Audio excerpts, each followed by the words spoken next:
Hello, everyone, and welcome to Torch Sports. I'm Jackson Schock. We've got a great episode for you today, so let's jump right in. We start in the orange zone. Allow me to introduce Zach Pelfrey, Luca Tau, and Colton Pennington. The Vols welcomed Vanderbilt to Knoxville last weekend to close their regular season. And it was one last dance for the seniors. Joe and company started with the ball, and they started just the way they have all season, an opening field touchdown. So Ramel Keaton got this one, 56 yards. He's going to hit the corner, and he's going to get to party with Smokey and the gang. Vanderbilt would end up scoring again, but don't worry, Tennessee, ball again, hits it, and then Castles just makes it look easy. Over him, go party with the gang in the corner again. Big boys were balling on Saturday. They made it look easy. Jacob Warren gets this one, 34 yards to the house. He gets himself 6 on his senior night. Speaking of big boys, look at this grab right here by Castles. Let's take a second, just sit back, admire. Joe's gonna step up in the pocket. Oh, give me that. Grown man's catch. May not have been over anybody, but it still looked cool. It's Vanderbilt, who cares? So we're gonna keep working. It's pretty much a blowout at this point. Look at this play by Ramel Keaton though. Whoop, see ya. And that is just gas. All gas, no brakes, touchdown. They make them look like they're cartoon characters where they're falling. Easy, money, touchdown. Tennessee's winning by a healthy amount. He says little brother right there. But let's go to the final play. We got Joe Milton scored his last touchdown in Neyland Stadium. And we're gonna do a little time traveling here because that touchdown looks a little familiar. Let him do his somersaults. Everybody's loving it. He's gonna throw his crown on. And let's take a look at what that touchdown may have reminded us. His very first touchdown. Bowling Green, September 2nd, 2021. He scores in that exact same way, and it's just a long legacy. Thank you, Joe Milton, for your wonderful career. So, Vanderbilt, again, kind of an expected win. They're not a very good football team this year, nor have they been in the past. But kind of the last hurrah. I mean, the seniors get their last time in Neyland. What do you guys think about the game? I mean, about the game, but about college football in general, this season has flown by way, way, way too fast. But for this game, I think it was a great way for the seniors to go out on top. We saw Joe Milton scoring 6 touchdowns. Little full circle. Yeah. I mean, it was great to see Joe shine this year, even though we went 8-4, but still a pretty good season for the Vols. Absolutely. Yeah. I mean, whatever. I know that this game. I mean, it's nice for the seniors to get in there and score. Get a blowout win for their last game, but. I mean, the game last week kind of just put a whole negative vibe on the season. I mean, we got killed by Georgia. It wasn't even close. We knew coming into this game that it would be dominant. And, we played pretty well. And it was a good way to end the season, regular season at least. We'll see bowl game, how we need to get that win and put a nice bow on the end of the season. Absolutely. But yeah, I mean, it was a nice end of the season, but the season's been kind of a disappointment. It didn't really matter that Luke, much. you got anything you want to say about Senior Day?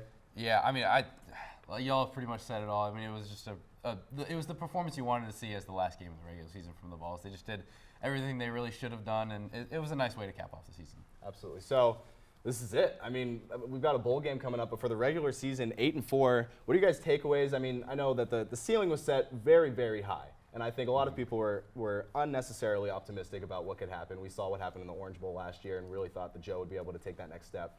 He was a very good quarterback this year. He wasn't necessarily that quarterback he was in the bowl game. What did you guys like about this season? What did you dislike about this season? I know there's plenty because of the expectations. Zach, let's start with you.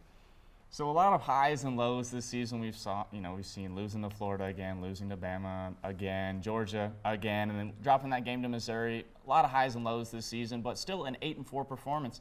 Now, Dobbs was one of Tennessee's better quarterbacks in the past couple of years, and his best season with the Vols was also 8-4. So let's not be disappointed. This was still a not a major, but a good season for the past 15 years that we've had of misery. Fair enough. What do you guys think? Yeah, I mean, y'all have said it already. It should not be considered a failure of a season by any stretch of the imagination. 8-4 is not an easy thing to do, especially in the SEC. And I mean, the one thing that we can agree on is that the Vols need to work on their road games as well. I mean, that was the real downfall. Losing 4 games on the road, that's not going to get it done.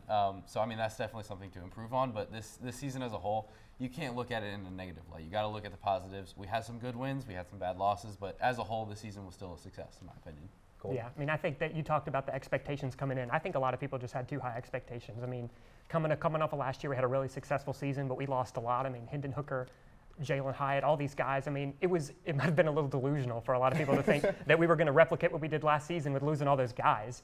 And I mean, when you look at the Georgia, Alabama, and Missouri, I mean, I think you can just look at those teams are just better. I mean, I don't think that there's a lot of argument that we should have been the team that won those games. I just think they have better players all around. The way we lost those games was the problem, and we just got murdered in all of them. No points in the second half in any of those games. The Florida game is the one that you look back on and say we really should have won that game. Florida has not been successful at all this season.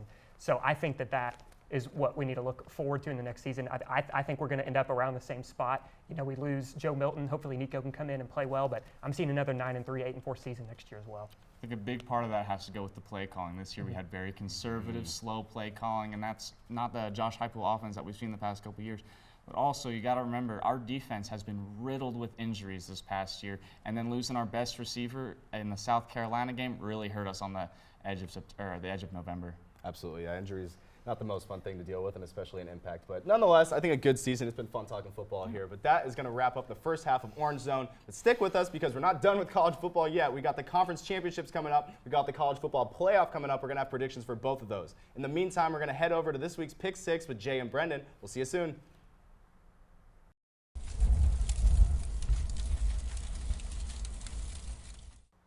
What's up, everyone? I'm Brendan. And I'm Jay. And welcome back to another episode of Pick 6. And this week's the most anticipated week in college football. Like always, we posted polls on our Instagram to see what our fans think about the championship weekend and the Heisman race.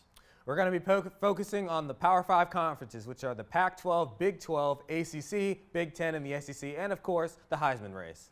Let's open up with the Pac-12 and what is sadly their last game ever, which has major playoff implications, where the number 5 ranked Oregon looks to get revenge against the undefeated 3rd ranked Washington Huskies, who gave the Ducks their only loss of the season. Me personally, I think Oregon will win. While despite finishing the regular season undefeated, Washington looked like they peaked in their win over Oregon. Ever since that game, their biggest win was by only 10 points versus USC, while Oregon has been flat out dominant since the Washington game. So give me the Ducks and a revenge win as we say goodbye to the Pac-12. But Brendan, who do you have winning? Last time we saw these two QBs battle, we were unfortunately able to see these two duke it out in OT after Oregon's kicker missed the 43-yard game-tying field goal. As Jay said, while Washington's one of the 4 undefeated teams, they haven't looked as dominant in their wins compared to Oregon. Because of this, I'm going to go with Oregon as well to get the revenge against Washington and barely sneak into the college football playoffs. Up next, we have the Big 12 Championship this Saturday at 12 at the AT&T Stadium. This year, we have 18th-ranked Oklahoma State against 7th-ranked Texas, which is looking to get a win over the Cowboys to secure the Big 12 Conference and sneak into the playoffs if the cards fall the right way for the Longhorns. For Oklahoma State, they're looking to play spoiler, however. While they won't be able to get into the college football playoffs, they will want to end their season on a high note, knocking Texas out of the playoffs. This matchup is going to be tough for the Longhorns, especially since they lost their starting quarterback, Quinn Ewers, for the season. I predict that Oklahoma State's going to give Texas problems throughout the game, but ultimately Texas will come out on top. What are your predictions? I really want Oklahoma State to win, and I think they might keep it close. But I feel like Texas will win the Big 12 in their final season in the conference, and we could see them make the playoffs potentially. Now going to the ACC, the Florida State Seminoles come into the game undefeated, but without their star QB Jordan Travis as they face off against one of the biggest surprises in college football this year, the 10-2 and number 14 ranked Louisville Cardinals.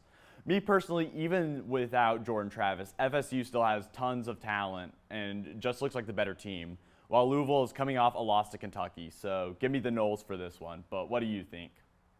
This is another tough one for me. If Jordan Travis was playing, I'd pick FSU all day. But with him being out, Florida State's been struggling even with Travis playing. And they struggled against Florida. And I don't know with Louisville, though. They just came off their 2nd straight loss to Kentucky. So with this, I'm still going to take Florida State. But the big question is whether the College Football Committee would still put Florida State in. Up next, we have the Big 10 Championship this Saturday at Lucas Oil Stadium at 8 p.m. Representing the Big 10 East, we have the undefeated number 2 ranked Michigan Wolverines. And representing the Big 10 West, we have the number 18th ranked Iowa Hawkeyes. Michigan is coming off its huge victory over Ohio State, while Iowa is coming off a 13-10 win over Nebraska. Michigan proved their doubters wrong and now have a chance to be the number 1 ranked team in the nation if the cards fall the right way. Meanwhile, Iowa may be 10-2, but all of their wins have been probably the most ugliest games you will ever see. So while Iowa has one of the best defenses in the country, I doubt it's going to be enough for Michigan. So give me Michigan in this. What do you think, Jay? Yeah, I think this one is a no contest here, as Michigan will easily get the win over Iowa. Michigan is clearly the better team here, and Iowa is really only here because they were the best team of the Big Ten Island of Misfit Toys, otherwise known as the Big Ten West. So yeah, give me the Wolverines. Now let's head over down to the SEC, as this game will be very interesting, as the #1 ranked Georgia Bulldogs will face off against the red-hot Alabama Crimson Tide. Georgia tries to keep their 29-game winning streak intact as they face off against a team that they lost all the way back in 2021. Me personally, I know Georgia is clearly the better team in the country, but I know how Alabama football works. When you think the dynasty is over, they come out of nowhere to win the national championship. Sadly, I still think that, and I have Alabama winning the SEC and the national championship. Hopefully this will work as a jinx, but who do you have winning, Brendan? I have this as the second best game of the weekend. Georgia is looking to accomplish their second straight perfect season, while Alabama, like most teams in the top 8, are looking to sneak into the college football playoffs with an SEC championship victory. And while Georgia hasn't looked as dominant as they did in the past season, they have had some impressive wins over teams like Mizzou and Ole Miss. While Alabama had a rocky start to their season, losing by double digits to Texas in week 2, but ever since, every week, quarterback Jalen Milroe has improved and grown into a great QB, including the performance he put up in the Iron Bowl. So on paper, while it does look like Georgia's the better team, you can count out Nick Saban and the Crimson Tide. So give me Bama on this one. And lastly, our predictions for the Heisman race. This year, we've seen some of the most incredible football players this year. This year, we have 3 players. We have Oregon Ducks quarterback Bo Nix, LSU quarterback Jaden Daniels, and Ohio State wide receiver Marvin Harrison Jr. Up first, we have Bo Nix, who's in his 5th year in college. After spending 2019 through 2021 struggling at Auburn, he transferred to Oregon in 2022 and has greatly improved and is now a Heisman favorite. For Jaden Daniels, the transfer from Arizona State has improved most out of the 3 and putting up record-breaking numbers. And while his team record might not be show it, he's still an elite playmaker on the field. And finally, Marvin Harrison Jr., there's not much to say it. He's quite possibly one of the greatest wide receiver prospects in history. With that, I'm still going to go with LSU quarterback Jaden Daniels to win the Heisman Trophy this year and head to the NFL to become a future star. What do you think, Jay? I said it a few weeks ago, and I still believe Jaden Daniels should win the Heisman. Statistically, he has been one of the best quarterbacks in SEC history, putting up very similar numbers to Joe Burrow, and has only gotten better even with the loss to Alabama. Sadly, I feel like the Heisman voters will still think someone else should win it because of LSU's 9-3 record. I do think Daniels will win, but sadly, don't be surprised if some voters Don't be surprised if the voters just look at the records and vote for Nix because Daniels isn't a winner or whatever, even though he should be the obvious choice. Seriously, you would be shocked at how many people think Jaden Daniels is responsible for LSU's defense, putting up 42, 45, and 55 in their 3 losses. It's insane. Well, everyone, that's all we have for you in this week's episode of Pick 6. If you want to be a part of our voting for next week's Pick 6, don't forget to follow us on Instagram at TorchSportsUTK and be on the lookout for our stories Tuesdays and Wednesdays for the poll. We'll see you next week.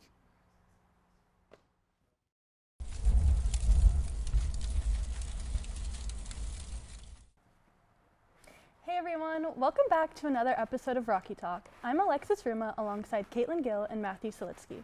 Starting off with the NFL, the Lions and Packers put on a show on Thanksgiving, becoming the most watched early Thanksgiving game, averaging 33 million viewers. Caitlin, I know you're excited to talk about this one since the Packers dominated, so let's start with you. What were your thoughts? I mean, honestly, what's not to be excited about? That was an incredible Thanksgiving performance. Whether or not you're a Packers fan, Lions fan, that was a lot of points and a lot of action. And obviously, Jordan Love first. I'm going to touch on him now and then dive deeper later. But he was the first ever QB in Packers history to have 3 games with 3 touchdowns and 0 interceptions in his first 9 games. First quarterback ever to do that. So that's impressive. And he's really starting to come into his own on our team. And speaking of people coming in on their own, we have some of the most underrated components on both our offense and defense. Defensive, I was so concerned when Rasul Douglas got traded that we were going to be screwed in our secondary, but Carrington Valentine has been incredible, and Rashad Gary is a dog. He had 3 sacks, 7 tackles, and 2 forced fumbles against the line. He has put up so much contribution for this team.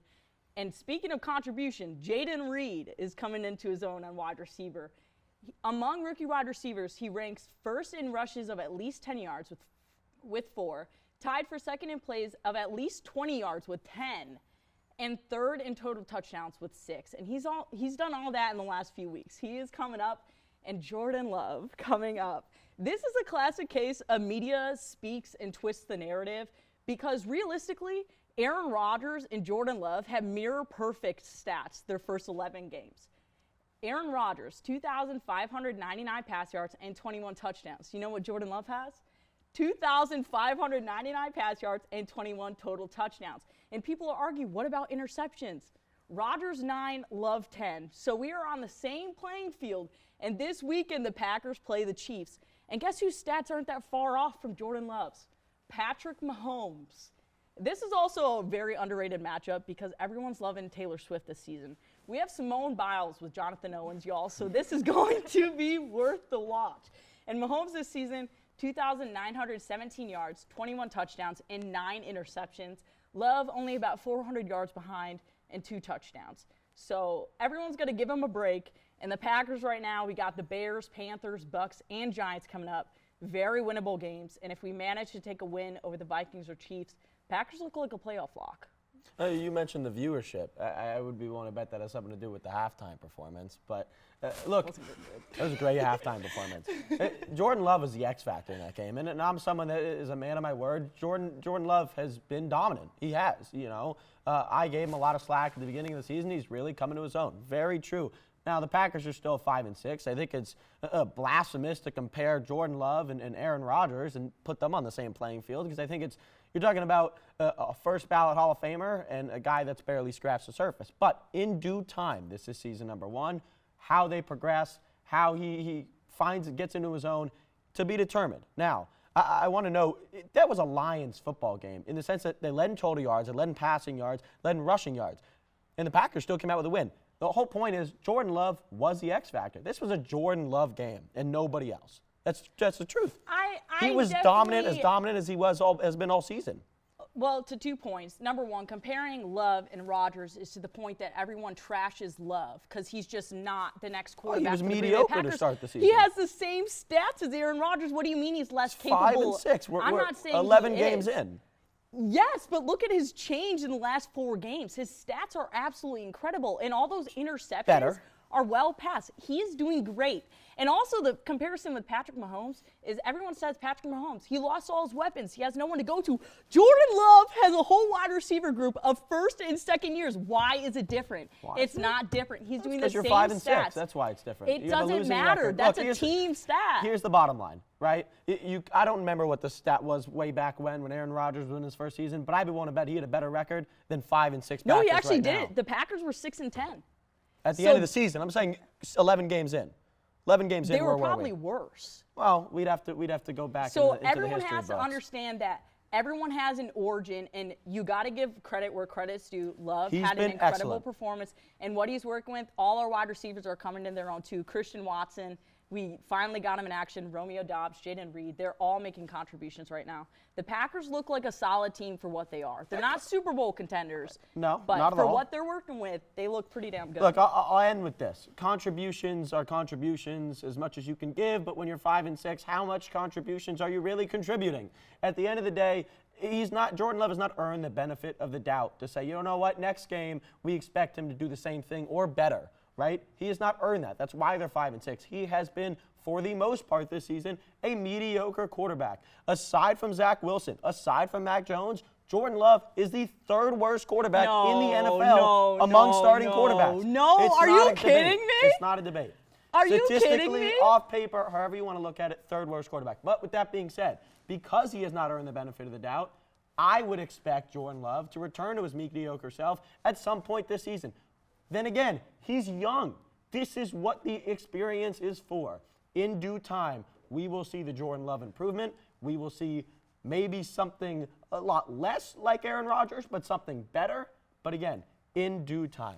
All right, now, moving on to Monday night's game. The Eagles seem to prove why they are the most difficult team to beat in the NFL right now, as they came back from a 10-point deficit versus the Bills to win it in overtime. Matt, what does this game tell us about the only 10-win team in the league? They're 10-1, and it tells us that they're the best team in the league, right? Look, forget talent, right? We know they have talent. Here's the things I know. There's 4 things. They're really well coached. Nick is one of the better coaches in the NFL. They're extremely disciplined. They don't make mistakes. They don't commit a lot of penalties, 5th fewest in the league. And last but not least, they have leadership on top of leadership. When you have veteran guys in the locker room that have been there and been in that position, been on teams that have lost, been on teams that have won, been deep in playoff runs, it's a major bonus. It's not just what you contribute on the field, it's what you contribute off the field. And they have it from top to bottom. Contributing off the field, speaking of that, Jalen Hurts has been such a solid foundation for this team. He has absolute composure, and he's looking at the bigger picture right now. In the win over the Bills, he had 200 yards and 5 touchdowns. And they play the Niners, which is a hard battle, and for some reason the Niners are favored, whether that be injury or people still doubting that the Eagles could stay consistent and stay solid all season long. But they have the opportunity to be the first team to clinch the playoff berth and almost guarantee home field playoff advantage throughout the season. So they are the only team with less than 3 losses, and they still have the 3rd best Super Bowl odds. So I definitely think this is time for the Eagles to silence the haters. Moving on from the NFL, let's take a look at the NBA. With the quarterfinals of the in-season tournament starting on Monday, 8 teams remain. What are your guys' predictions for these 4 games? Well, I'll start in the East with the number 1 seed. I'm taking the Bucks over the Knicks at home. Pretty much a given for me. They've already played this season. Milwaukee won 110-105, and that was despite a Jalen Brunson 45-point performance, and Dame and Giannis combined for 52 points, 12 rebounds, and 10 assists in that game. So I don't think the Bucks drop this one at home. They got to protect the number 1 seed. You want to go back and forth like each round? How about we do that? Sure. Okay, I agree. Bucks being at home is a huge thing. And with that being said, I don't think it's a given. I think, the Knicks are a very good team. They're a very good road team. They have very good defensive pieces, of course, with Julius Randle, Mitchell Robinson when he's playing well. A lot to like about the New York Knicks, but the Milwaukee Bucks are a much deeper team. They have a lot to like, especially being at home, than Milwaukee over New York. Yeah, absolutely. And then Indiana, Boston. Boston is at Indiana. Right. And I think give the Pacers a little bit of hope. They did deserve it. They had a 4-0 performance in pool play. And Celtics are 8-0 at home, but they're slightly over 500 on the road. So Indy does have a small chance, but then again, I'm pretty sure Boston, Bucks, we're going to see them in the Eastern Finals. Yeah, I agree. Boston, arguably the best team in the East, maybe the best starting lineup in the NBA. But Boston, even at Indiana, you got to give it to Boston. I think that's more of a given than the New York and Milwaukee series. Agreed. And then we have the Suns and the Lakers. And this one could go either way. That's a good one. Could go either way. Lakers did win against them in pool play, 122-119, close game. Durant and James combined for 70 points. So this is going to be a star-studded roster, but the difference is going to be Booker was sidelined in that game. So I think he comes in, he's the factor. It's going to be a close one, but I'm going to take the Suns. I said this at the beginning of the year. I think the Lakers have one of the best defenses in the NBA, possibly in the West, right? And you're playing against a Suns team that, in my opinion, is poorly coached. I don't think Frank Vogel is a good coach, or without Bradley Beal. The Lakers, not only are a good defensive team, they have arguably the greatest player to ever play the game of basketball, right? LeBron's been in almost every single situation in NBA history. There's nothing he hasn't done. He's on the same playing field as everybody else. We'll see how that plays out. Nobody's competed in an in-season tournament yet in NBA history. But if there's anybody to believe in, it's LeBron James. Give me LeBron over the Suns. And there's one thing he has yet to do. Win an NBA in-season tournament cup. Yeah, So if it's any record to break, it's now. He could do it. All right, then we got the Kings and the Pelicans. And this is also a combative one. The Pelicans are 2-0 against the Kings this season, so they do have a slight advantage. But what I hear from that is revenge time. And we got to look down for the Kings. They got to look to lock down Zion Williamson. He put up 51 points in their 2 wins over the Kings. And the thing that, hey, when it comes down to it, I'm going to take Sacramento because they are plus 12.3 in clutch time situations. So if anyone's going to clutch up, it's Sacramento. Well, Sacramento is and that's not a word, but we're going to say it's a word, the funnest team to watch in the NBA. Nobody plays as fun and as together as Sacramento. We saw how well they did in the playoffs last year. Of course, the regular season, having one of the best records in the West, one of the most surprising teams. This is a really good team from top to bottom between De'Aaron Fox, Domantas Sabonis, Malik Monk coming off the bench. A lot of good pieces. Harrison Barnes with great leadership. There's a lot to like about the Sacramento Kings. And they're at home, right? Another big piece. That stadium, that arena is rocking. Golden One Center is something. So give me the Kings over the Pelicans. All right, I'm glad there's a little bit more agreement for you guys on that one. And now turning our attention to those who are not meeting expectations in the NBA, which teams have we seen fallen short of their projections so far in each conference? I'll start with the East because I know what your answer is, Matt. I'm going to say the Cavs, okay? Donovan Mitchell has been giving his all for this team. He is averaging 29.5 points, 5.1 rebounds, and 5.5 assists. And the Cavs started the season off as 9th in offensive rating and 1st in defensive, and now they've fallen to 22 and 11th respectively. So it's been a hard downfall for them. Well, the Cavs are a great choice. They have a lot of good additions. Adding Max Strus was a big one. He started the season off excellent. Now, of course, Donovan Mitchell is finding in his own and getting into Cleveland. We've heard all year long he might want out at some point soon, maybe in the offseason. But as much as Cleveland is a good team, they're not a great team. Their expectation was not to be a top 2 or 3 team in the Eastern Conference, a team that was the Milwaukee Bucks, who are ranked 3rd. So you're not talking about a poor team, but the best defense in the Eastern Conference without a doubt. Now, you lose Drew Holiday, right? A major defensive piece both on the perimeter and in the post.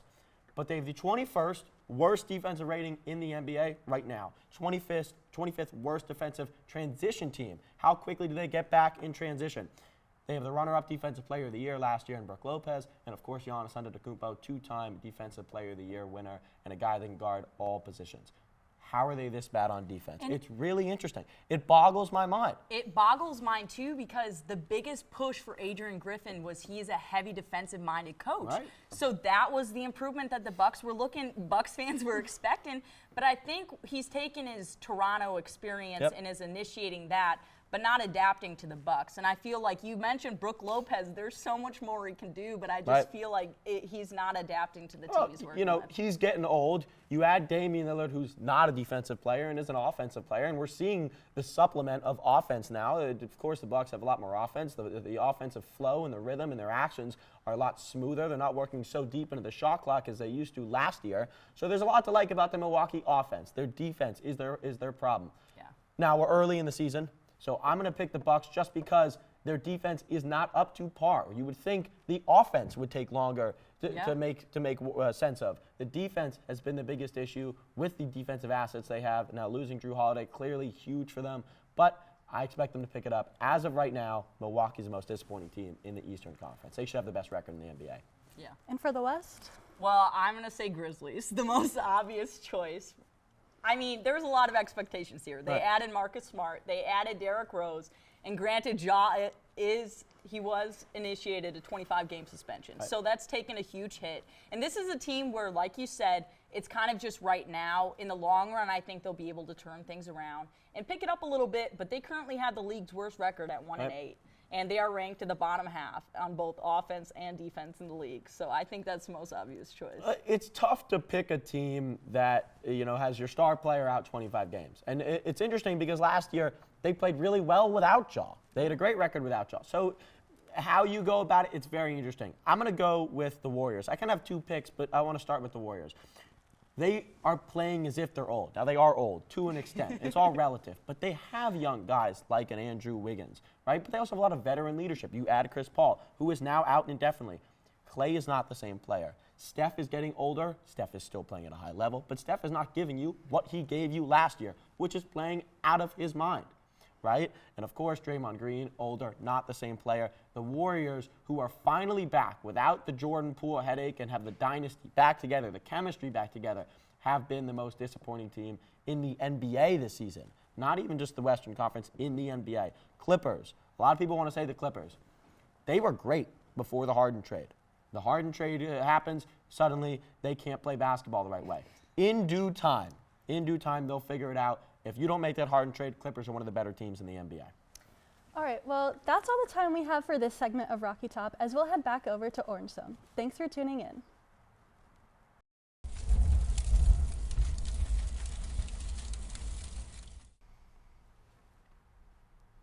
Hello, everyone, and welcome back to the Orange Zone. That's Zach, Colton, and Luke. I'm Jackson Schock. We've reached the most exciting time in college football, the conference championships. And guys, we've got some amazing matchups. So we're going to give our predictions for not just the conference championships, but also those playoff finals that we expect, the college football playoff. let's just jump right in. We got a lot of stuff to talk about. Let's dive right in. We're going to start with Luke. Walk us through. We're going to go one game at a time, so all of us will mention the Big Ten Championship, yada, yada, yada. So, Luke, start us off. Who you got here? This seems like a pretty easy pick. Yeah, I think this Big Ten Championship, there's not even a debate. Michigan, they're a lock for the college football playoffs because they're going to win this game. There's no other way to put it. They're just, frankly, the better team in this one. Absolutely. Cold. Yeah, I mean, their offense, Iowa's offense, is the worst in the entire country. I mean, I don't think they have any chance in this game. I mean, they might not even score a touchdown, let alone win the whole game. So Michigan here big for sure. Zach? The only way Iowa stays in this game is their defense. That's the only way, but I'll take Michigan. I think their punter is going to have a great day. And I also want to have a moment of silence for the Big Ten East, which we have to lose this year. So we're going to lose our 1940s level of football. I've got Michigan. Let's move on to the ACC final. Louisville, FSU. This one is contested. Luke, who you got? It's going to be a close matchup, like you said. It'll be a dogfight. I think it's going to be a low-scoring game, though, and I feel like Florida State, with the loss of Jordan Travis, isn't going to have that firepower that we've seen from them earlier this year. I think Louisville, they just came off that loss to Kentucky, but I think they take this one. I got Louisville winning this one. Absolutely, Colton. Yeah, I mean, I have Florida State here, but I think it's really, really close. Jordan Travis wasn't playing that good when he was there. I mean, and they beat Florida in Gainesville last week. I mean, it's a tough place to play. I mean, we know that. So we know that very well. But I mean, Louisville's had 7 one-score games this season, and both their losses are against 2 pretty bad teams. Kentucky's not very good. Pitt is 3-9, and they beat Louisville by 17 points. So I'm going to lean Florida State here. I like their defense a little bit more, so I'll go with them. Absolutely. I would say Jordan Travis was kind of in the Heisman conversation towards the beginning of the year, so I think he definitely had a factor. But I think without him, they're not winning this one game to Louisville. This one's close. This one's going to be really scary, but here's my thing. Florida State, they've been close to the flame. They have not been burnt yet. So I'm going to have Florida State here. It's going to be close. Louisville's going to put up a fight. They're really playing with house money right now. FSU's looking at those playoffs, looking like they need to win. I got FSU. SEC, who you got? This is going to be a really good game. I think this is going to be one that all SEC fans have been looking forward to whole season long. You probably could have predicted this going into the season, but, I mean, it'll be a really, really good game, 2 high-powered offenses. But Georgia's just been unstoppable this year. They've looked like the most solid team in college football, in my opinion, and I see that continuing. I got Georgia in this one. Mm-hmm. Yeah, I'm going to go with Georgia as well. I mean, both these teams looked pretty bad last week. I mean, Alabama, it took a 4th and 30 to win that game against Auburn last week, and Georgia was really close to losing to Georgia Tech as well. But I just think Georgia has more weapons, especially offensively. Lad McConkey, Brock Bowers, they're better than anybody on Alabama's receiving core. So I'm gonna lean Georgia here. I think that experience as well, they've shown, Alabama has a lot of experience too, but Georgia won the SEC championship last year as well. I'm gonna go with the Bulldogs. Zach?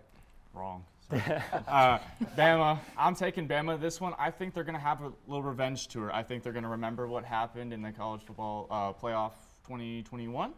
And I think they're going to play with that firepower. I think Milroe is clicking right now. I think he's going to be a real factor in this game, and his legs are going to be a really good factor in this game. Give me Alabama in a close one. Look, for as much as we talked bad about Alabama, and not us and the college football landscape as a whole, everyone was kind of saying, oh, they're done. Georgia's kind of step in. Georgia's still a better team, but Alabama is hot. I would not be shocked if they have the kind of that Auburn game where they just do not look like they can win and they pull something out of their hat, because that's the Saban way of football, it seems. So I got Georgia, but I would not be shocked if Alabama wins this by a hair. Let's go to the Pac-12, another great matchup. Let's go through it. This is going to be a football game. I mean, this is probably the one that I'm most excited for. 2 teams that have already faced off this season. Washington got the win in Washington, but it was a close game, only winning by 3. And this one can go either way. There's a good argument for both teams. Both teams are looking really good. Both quarterbacks are Heisman candidates, but I think Washington takes this one. They've looked really solid this year. I love the way Penix is playing as well, and he did not have his best game last week, but I mean, I still think they get the job done, and I got Washington in this one. Yeah, I'm going to lean Oregon here, and I actually think Oregon can dominate this game. I'm expecting a 2-score win here from the Ducks, to be honest. I mean, I know Washington beat them earlier on in the season, but it was a really, really close game. It was at Washington, and a lot of it came down to coaching. I mean, Dan Lanning was 0 of 3 on 4th down conversions, especially late in the 4th quarter. They went for it on 4th and 3. They didn't get it. Washington goes down, scores a touchdown. Oregon comes down, misses a 42-yard field goal that would have taken it to overtime. So it was a really, really even game, and I think if that game was in Oregon, I think the Ducks would have pulled that one out. But the Washington has just been bad ever since that game. I mean, every single game since the game against Oregon has been within 10 points, and that includes games against Arizona State and Stanford, who are both terrible in the Pac-12 all season. And Oregon, other than Georgia, is the only team in the country to be in the top 15 in offense and defense. I'm a huge fan of Bo Nix. I think they have better players defensively as well. Their defense is way better than Washington's. So I'm going to go with Oregon here. Absolutely. That's crazy. A 2-score game. Oh, yeah. It's set at -10 right now, and I don't even think that. I mean, look, I know it's hard to beat a team twice, and Oregon is looking scary good right now, but Washington is 12-0 for a reason. They know how to pull it out in the late game, and when they need to win, they win games. The Penix to Rome combo in this game is going to be key. Also, Washington's defense. You said Bo Nix. Bo Nix is lighting it up right now. He's probably one of the Heisman front runners, if not the Heisman front runner. But I'm still going to take Washington in a close one. I like Oregon here. I think Washington, I've seen too many games where they win by the hair on their chin. It's going to be a great game. I love these two. I mean, the first time they played this year could have arguably the game of the year before we watched Alabama beat. We don't need to talk about that. But that was an amazing game. I think this one's, like Colton said, it's going to be it's going to be not as close. It's going to be a bit farther away from what we saw back in, October. But I like Oregon. I think Oregon is a better team overall. I think Oregon is going to be a better team in the playoff. We're going to talk about that soon. Give me Oregon over Washington. Now to the Pac-12. I think we got our in-house Texas fan wants to say a few words for the Big 12. Yeah, this one hits close to home. But, I mean, this Longhorn team is peaking at the right time. And whether or not you're a Texas fan, you have to agree with that. They're playing their best football right now. You saw it last week against Texas Tech, winning 57-7. That's what a lot of people said was holding Texas back, is they didn't have that big blowout win. Now they have it. I think this game, Texas, I see them winning by 2 scores here, and I feel like they have to. They're a bubble team for the playoffs. If they want more, kind of a better resume for the committee to decide from, I feel like they have to win this game by multiple scores, and I see them doing that. Yeah, I'm a lead in Texas here as well. I know we talked about they killed Texas Tech last weekend. I mean, I think they've been fit by 50 points. Was it 57-7? And Oklahoma State a few weeks ago lost, I think it was 49-3 to Central Florida. I think they only have 2 Big 12 wins on the whole season. So they're just super inconsistent. They beat Oklahoma, but they've lost to a few bad teams as well. Their defense is not very good, especially compared to Texas. Texas defense is way better than Oklahoma State. So I'm going to lean Texas here too. A pretty big win for them. Yeah, I mean, Luke, I'm gonna have to agree with you. I think Texas is gonna pull out this game. They're just the better team. I'm gonna agree with you too, Colton. 2-3-score win if that. But yeah, hook 'em horns. Ooh, that's a first from him. I got Texas. This feels like a no-brainer. Oklahoma State. This isn't it. This doesn't seem like the story that we're gonna get. Yeah. Now I could be wrong. It's football, but at the end of the day, give us Texas. So. There's our conference championships. We finally get through that. But now let's get to the real important stuff. We've got our college football playoff picks. This is going to get argumentative. I'm excited. Luke, talk us through. We're going to go 1, 2, 3, 4. Who you got at 1? We're going to work our way through and then get to each of us. Go ahead. All right, like I mentioned before, number 1, Georgia. I mean, I see them beating Alabama, and there's no way if they win their conference championship that they can't be ranked number 1. They've looked like a really solid team, and I see that continuing. Maybe a favorite to win the playoffs by a lot of people. But I got them in my number 1 spot, pretty locked up.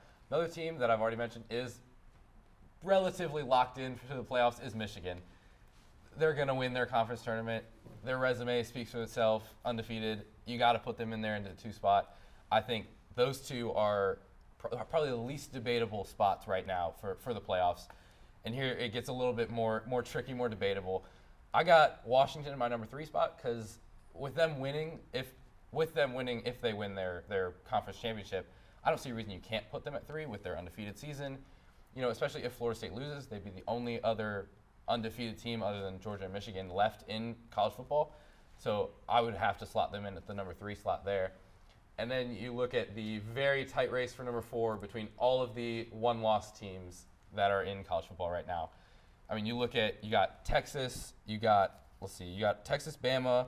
If Bama loses their conference championship, that's 2 losses then, I guess. But you got OSU, 1-loss team, but they don't have a conference championship to back them up. And I'm giving this spot to Texas.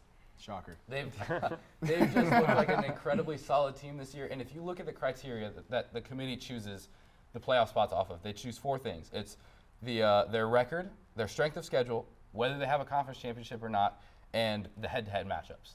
And of the 1-loss teams, Texas's resume fits the bill. Their strength of schedule, them and Ohio State are the only 2 strength of schedules that are in the top 15 in college football of the 1-loss teams right now. That puts them up there.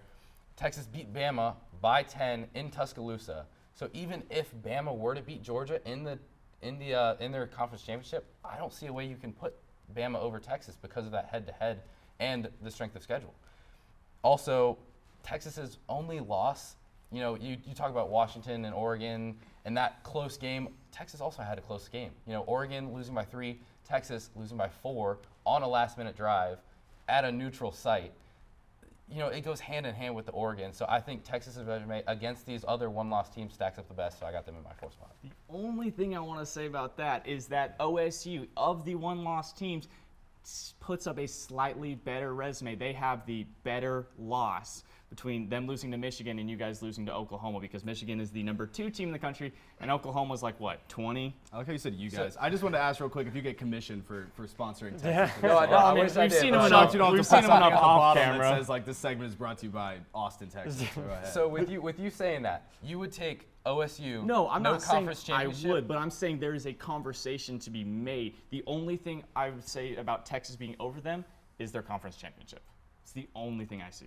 I got to disagree with that. I mean, Ohio State also lost to the number 3 ranked team. When Alabama was playing Texas, they were ranked number 3. We won. You can't overlook that as well. I think you can't rank Ohio State above Texas right now with, if Texas wins their conference championship. That's a good point. I'm agreeing, but I'm just saying there's an argument to be made. Okay, somewhere. well, we've got time to argue. Let's There's go to an our argument next. to be Let's made go to our somewhere. next bracket. Zach, walk us through. You seem to have one of the most Controversial? unique- Yeah, we'll say that. Go ahead. Controversial. Talk us through it. So my first one, shocker, Michigan. And the reason I'm saying Michigan is because, without a doubt, I hate to say this, but it's a sour taste in my mouth to say this, they are the best team in college football. The only one rivaling that is Georgia, who I have Georgia losing to Alabama in the SEC championship. But for my number 2, I have Washington. I have them taking it over Oregon. I think they will play the best football they've played this season, and they will win it out. Number 3, Georgia, like I said, with their one loss to Alabama, you cannot put them anywhere else. There's no way that Georgia falls out of this if they lose to Alabama. In my opinion, they're either 3 or 4. So without a doubt, Georgia is a lock for the college football championship. Number 4, Luke, I have Texas. I know I said an argument could be made, but I do have Texas. Texas is a better football team. And, I mean, even though I was debating back and forth between them and Ohio State, I think that conference championship will boost them forward. Texas. My biggest question, we're going to open the floor to critiques, but my biggest question is, I think so far the 2 brackets we've seen have not acknowledged the fact that there's a good chance that FSU could go undefeated for the entire year and win the ACC and outright have, you mentioned the strength of schedule, not the strongest, but they will have a conference championship. They will have an undefeated season. That's a record. Yeah. I mean, well, not a record, but that is their record. I think what people are underestimating is I wouldn't be surprised if Georgia moves down to 4 if they lose to Alabama. Texas, they have 1 loss. I could see the committee being like, well, sorry, but you lost, and throwing FSU into that 3 spot. I know we wouldn't like it, but we've seen moments like that where TCU has gotten thrown into this bracket. We've seen Cincinnati get thrown into that bracket. We watched them. I love Cincinnati more than anything, but they got tossed by Alabama, unfortunately. But they still made it because of their record, and it kind of stood for something. I wouldn't be shocked if we see FSU there. For sure. I mean, the only thing that stops Florida State from, or the only thing that would drop Florida State out of this bracket is if they lose. If they lose, I don't see a way that they can be ranked top 4. absolutely. If They'll they have to win, be. I They'll think you have to be. have to include them. So I agree with you. But of the 1-loss teams, if they do lose, This they're can get out. messy. This can get messy. You've seen the chaos scenario bracket where Yep. there's everybody in who you Yep. throw in. This is one of those scenarios for that 4 We spot. have our emergency 8-team playoff. But let's go to mine. I have Georgia beating Alabama. That means Georgia's going to be the number 1 seed. They've had a strong stance. They're a good team. I can't speak because of how good they are. I was joking. I don't like Georgia that much. Michigan at number 2. They're going to beat Iowa by 40, hopefully. Probably. Sorry, Iowa, but you play boring football. That's my 1-2. We go down to 3. I like Oregon at 3 if they beat Washington. And there's one main reason for that. Their 1 loss is Washington, showing that they have improved. They're able to beat a team that they lost to. That's their 1 loss. You think of Texas. Texas hasn't beaten the team that they lost to. Oklahoma is now not a terrible team, but in the scope of this, they're not a very good team anymore. That doesn't bode well for them, but I still have them at 4. And after I just made the argument for the ACC and FSU, I don't think they should make the tournament just because, as a college football fan, I think Georgia-Texas is a much better football game than FSU-Georgia. I can't imagine Georgia's D-line would have a tough time getting to their backup quarterback. It just doesn't look good to me. You having Texas and Oregon at 4 and 3. You should have those flipped, in my opinion. Talk through it. Why? Oregon has the better strength of schedule. Or sorry. Texas has the better strength of schedule. They have the better wins. And Oregon has 1 ranked win? At least 2. Is it 2? Yeah, Utah and Oregon State are both ranked. Yeah. Okay, but still, I think Texas has the better strength of schedule, and they're just, I think, playing better football. Here's my critique. Yes, I agree with that, but by the same token, in your bracket, you had Washington at the 2, right? After beating Oregon in the Pac-12. wouldn't you say? I mean, they've had close wins to those teams that Oregon has not struggled in the second half of their season like Washington. I understand that. But by the same token, you look at Oregon and they've beaten Washington. I feel like that's a pretty good, hey, we lost to them in week, I think, 7 or 8. We lost to them in October. And especially if they win by double, it depends on how much they win by. If they win by a late game field goal, that's not going to say as much as if they win by 10 or if they win by 13, 14. So given that, it's going to be complicated, but I really do think also, as a football fan, Michigan-Oregon is a much better game than FSU, or than it's just anything like that. I don't see it as much. Right. I like Michigan-Oregon. I also just think Oregon, the energy that they bring, I mean, you got to think the committee's thinking about viewers a little more than the average fan. Unfortunately or fortunately, that's going to make for better football. That's what I've got. We're going to move to our last bracket. Here we go. Colton, talk us through. You've got one thing that none of us have. Let's see it. Who you got? Yeah, I mean, Georgia's number one. I mean, if they win the SEC championship, there's absolutely no debate. They've been the number one team in the entire country. We've been talking about Georgia since the Halloween episode. But, I mean, I talked about them being really overrated in the Halloween episode, but they've changed my mind, especially later on in the season with their ranked wins. They've had some dominant wins. I think they're the best team in the country now. I've flipped my viewpoint on that. I think they're going to be the number one seed in the playoff for sure. And then going into number 2, I have Michigan. We talked about Iowa. I mean, there's no way they lose that game. I'd be so shocked if they lost that game. They've been right behind Georgia the entire year. I don't think that's going to change. I think these 1-2 are pretty locks right now. Absolutely. And then 3, I've got Florida State. Here it is. I mean, the first Florida State bracket. If I have Florida State being Louisville, like you mentioned, they're undefeated with a conference championship. There's no way they're not in the playoff. Are they one of the top 4 teams in the country? I don't think so. Especially, I know I talked about how Jordan Travis hasn't been that good, but with Jordan Travis, there's an argument, but without him, there's no way they're a top 4 team in the country. But with their resume before he got hurt, there's no way you can drop them out with an undefeated record. I mean, like Texas, Alabama, I think they're both better than Florida State. But they're not going to get it over Florida State if they're undefeated. There's no way. And then in number 4, I had Oregon beating Washington in the Pac-12 championship game. And the Pac-12 is just a better conference than the Big 12. I mean, that's simple. I mean, you can talk about Texas's, wins they have. Alabama's a big win. But if Oregon beats Washington, I mean, Washington's a better win than Texas beating Alabama. I mean, in the ranking, I mean, Washington's number 3 right now. So I just think I honestly think Oregon's just a better team than Texas. Statistically, they're better. I mean, like I mentioned before, top 15 offense, top 15 defense. I love Bo Nix. I love their weapons as well. And I think Oregon deserves this number 4 spot over Texas if they win the Pac-12 championship, for sure. I don't know if better team applies here, because I could argue that Alabama is better than FSU, or Alabama is better than Oregon, but the 10-2 is really what's setting Alabama apart if they lose to Georgia. Again, I'm going to go back to that strength of schedule. Texas just has the better wins. They have Alabama as a win, which weighs a lot in this scenario. Yeah. And I mean, you were talking Oregon and Washington versus Texas, Alabama. I don't know if Oregon, I mean, the only argument I see for Oregon, Washington this game being a better win than Texas, Alabama is because they have already played each other and Oregon lost. But I don't know because I mean, Alabama was ranked 3 just like Washington is. So I don't know if that, is really true that Washington would be a better win, than Texas, Alabama. But I mean, this is the closest playoff race we've seen in a long time. As many one-loss teams and undefeated teams that we've seen this year. I mean, we've been debating for a very long time. We're squeezing the square shape into the circle. You can make so many different arguments for so many different teams winning here. Now, I'll bring one question up. This is our last question. We seem to be, generally, we've argued about the same. We've been going in circles now.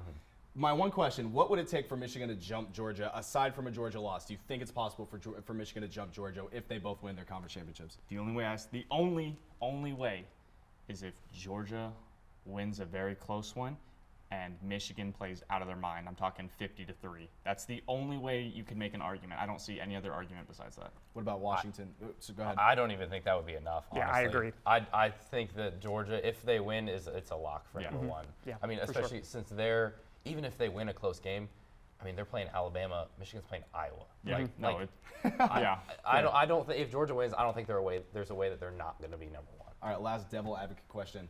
What would it take for, theoretically, if Washington wins, would you put them over Michigan, or do you like Michigan better than Washington? If they're both, again, undefeated, going in off conference championships, what would it take? Are you willing to accept Washington over Michigan, or do you think that's not fair? I actually like that because, I mean, if Washington beats Oregon twice, I mean, Oregon's a top 10 team. They've looked great all year. Michigan, I mean, the Big Ten is just not very good, and they have that win over Ohio State, which is a big win. But Washington getting 2 wins over Oregon, I think there's definitely an argument that they could go over Michigan into that number 2 spot. Yeah. I see the argument, but I don't think so. I think Michigan right now is just beloved by the committee. I think that they're valued too high. I think that Michigan will stay where they are at, even if Washington wins, and let's say Washington wins by 2 touchdowns.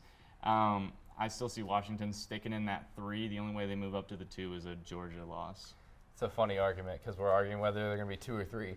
And they if play each Michigan's other. the 2 and Washington's the 3, it or doesn't Washington's matter. the 2 and Michigan's the 3, they're playing each other either way. Literally, So. it's just bragging rights. Yeah. All right, well, we've exhausted this topic. We'll see. Whoever wins gets, I don't know, we'll pick a prize. But that's all for our college football playoff wrap-up. Thank you so much for watching Week 11 of the Orange Zone. Guys, one last episode after this one. That's all we have. For Zach, Colton, Luke, I'm Jackson Shock. Final episode next week of the semester. We'll have a little Christmas holiday themed. But after that, I mean, that's really all we got. So make sure to tune in right back here next week. And we're going to see you there. Peace.